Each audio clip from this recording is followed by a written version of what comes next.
자, 오늘은 우리가 아주 잘 안다고 생각하는 한 유명한 이야기에 숨겨진 정말 놀라운 재해석을 한번 들여다보려고 합니다. 칭찬인 줄 알았는데 알고 보니 전혀 다른 의미를 가진 한마디, 과연 무엇이었을까요? 때는 예수님이 정말 엄청난 인기를 누리던 시절이었어요. 수많은 사람들이 그를 따랐죠.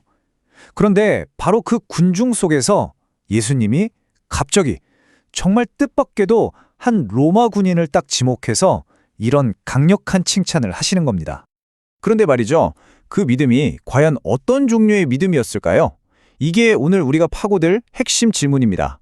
어쩌면 우리가 보통 와, 대단한 믿음이다 라고 생각하는 게 이야기의 진짜 중요한 포인트를 완전히 놓치고 있는 걸지도 모릅니다. 자, 그럼 본격적으로 한번 들어가 볼까요? 우선 우리 대부분이 알고 있는 가장 일반적인 이야기 버전부터 한번 짚어보겠습니다. 네, 바로 마태복음에 나오는 그 유명한 이야기죠. 로마 백부장이 예수님한테 와서 자기 하인이 아프니까 좀 고쳐달라고 부탁하는, 다들 아시는 그 장면이요. 일단 기본 스토리는 이렇습니다. 다들 기억나시죠? 보통은 이걸 이렇게 해석하죠. 아, 백부장의 믿음이 정말 대단했다. 예수님이 멀리서도 말 한마디로 병을 고칠 수 있는 그런 엄청난 능력이 있다고 믿었구나 하고요. 그러니까 여기서 믿음은 곧 예수님의 파워를 믿는 거예요. 그쵸? 아주 강력한 믿음으로 보입니다.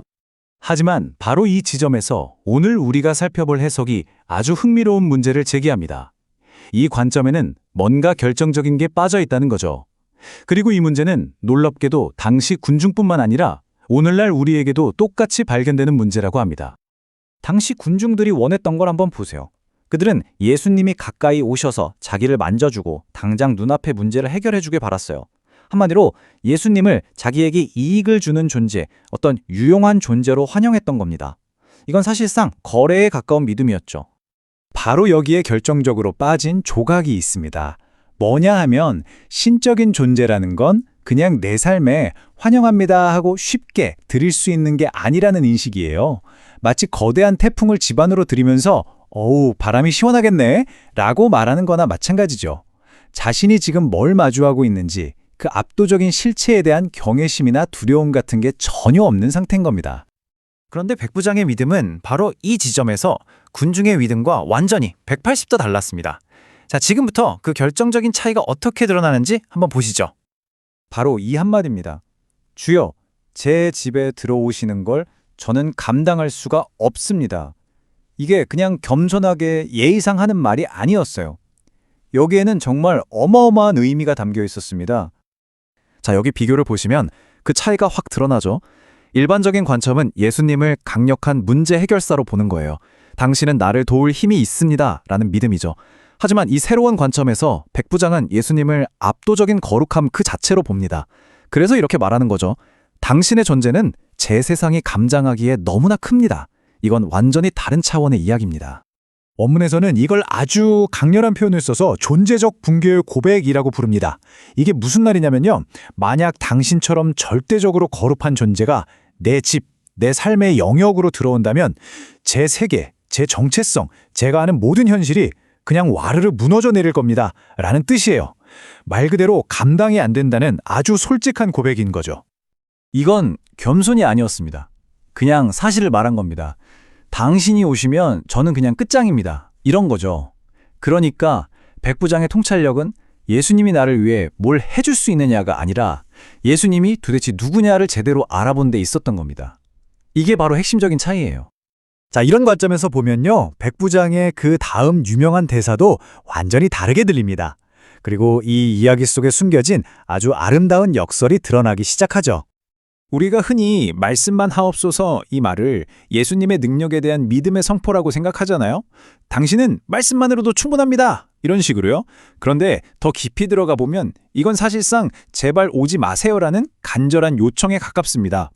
당신의 그 거룩함 때문에 제가 파괴되지 않으면서도 치유는 받고 싶으니 제발 그 자리에서 말씀만 해주십시오 라는 절박한 외침인 거죠. 이게 정말 엄청난 역설 아닌가요? 지금 도움을 받으려고 찾아온 사람이 바로 그 도움을 줄 대상에게 오지 마세요라고 명확하게 요청하고 있는 거예요. 그런데 놀랍게도 예수님은 결국 그의 삶에 들어오십니다. 하지만 그를 산산조각 내는 방식이 아니라 오히려 그를 구원하는 유일한 방법으로요. 바로 말씀을 통해서 그 도저히 건널 수 없을 것 같던 거리를 단숨에 넘어오시는 겁니다. 자, 그럼 다시 처음 질문으로 돌아가 보죠. 예수님은 왜 수많은 다른 믿음들 놔두고 바로 이런 종류의 믿음을 이스라엘 중에서 본 적이 없다고까지 하시면서 극찬하셨을까요? 도대체 뭐가 그렇게 특별했을까요? 물론 예수님의 능력을 믿었던 사람들은 많았어요. 뭐 눈먼 사람을 고쳐달라던가 혈루증 앓던 여인이라던가 다들 예수님의 파워를 믿었죠. 그것도 물론 대단한 믿음입니다. 하지만 백부장처럼 그 존재 앞에서 내가 무너져 내릴 것을 아는 경외심에서 나온 믿음, 이건 정말 찾아보기 힘든 아주 희귀한 믿음이었던 겁니다. 바로 이거였어요. 예수님이 온 이스라엘을 다니면서도 한 번도 보지 못했던 믿음. 신적인 존재를 내 필요를 채우기 위해 이용하려는 믿음이 아니라 그 압도적인 거룩함 앞에서 기꺼이 무너질 준비가 된 믿음? 아무도 이런 수준의 이해를 보여주지 못했던 거죠. 그래서 오늘 우리가 살펴본 해석은 이렇게 주장하는 겁니다. 주님, 저는 주님을 감당할 수 없습니다. 바로 이 고백이야말로 백부장의 그 놀라운 믿음의 진짜 시작점이자 핵심이었다고요. 모든 게 여기서부터 출발한 겁니다. 이런 믿음이 왜 그렇게 드물까요? 왜냐하면 우리는 보통 신적인 존재에게 너무 쉽게, 너무 가볍게 다가가도록 배우기 때문일지도 모릅니다. 믿음을 주로 내 마음의 위안이나 어떤 이익을 얻기 위한 수단으로 생각하는 경향이 있죠. 백부장의 믿음은 정확히 그 반대편에 서 있습니다. 그리고 바로 그 단 하나의 고백, 자신이 자격 없음을, 감당할 수 없음을 아는 그 유일한 고백 위에서 예수님은 행동하십니다.